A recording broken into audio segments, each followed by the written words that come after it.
After a landslip closed the A431 Kelston Road, work to reopen the road has reached the second phase.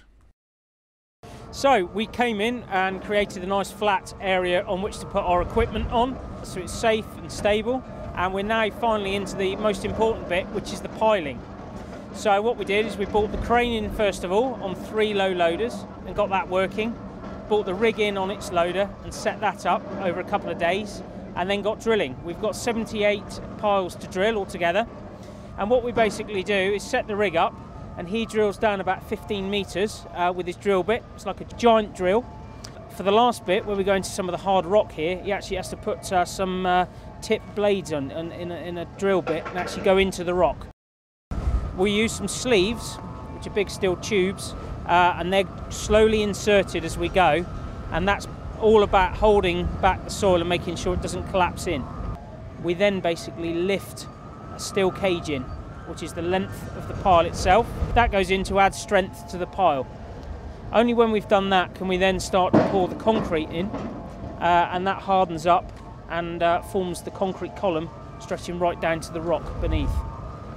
We've got 78 piles to do. Each pile takes roughly between an hour and a half to 2 hours, depending on where we hit the rock. It's going fantastic at the moment. We're on schedule at the moment, and it's going pretty well. The bottom line of piles are actually buried now underneath the second stage of the platform, so we've actually started building on top of those already. The aim is to ensure that this doesn't happen again, that the works that are done on site are so complete that we'll be able to reopen the road in the knowledge that it's going to be usable for some considerable years to come. Once the drilling's all finished and the piles are filled with concrete, we have one final important bit to do before we can get onto the highway, and that's to build what we call the pile caps. And they're concrete blocks which sit on top of each pile and connect the piles themselves to the bottom of the wall, which means the wall is finally supported on top of all those really strong foundations. I've been up here 2 or 3 times to have a look, been given an update on the site. I've obviously been able to observe it myself from not living very far away, so I've been coming by and having a look, see what's happening, and I'm very pleased with the progress that's been made. So you can see now this week we've got the tail end of Hurricane Gonzalo in, which is proving challenging, but we're still very much up with the programme and working around the weather. We've got a lot of people on site any one time, typically anywhere between 20 and 30 people. We've what's called double crewed the piling rig, so we've got 2 crews here, which means it basically never stops for lunch breaks, and it also means that we can start early in the morning and work on basically from dawn till dusk.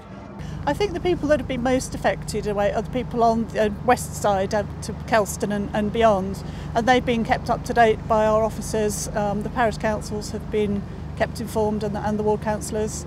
They've been told progress each step of the way, and they've been having meetings with our officers, and I think they've been happy with the way it's been going.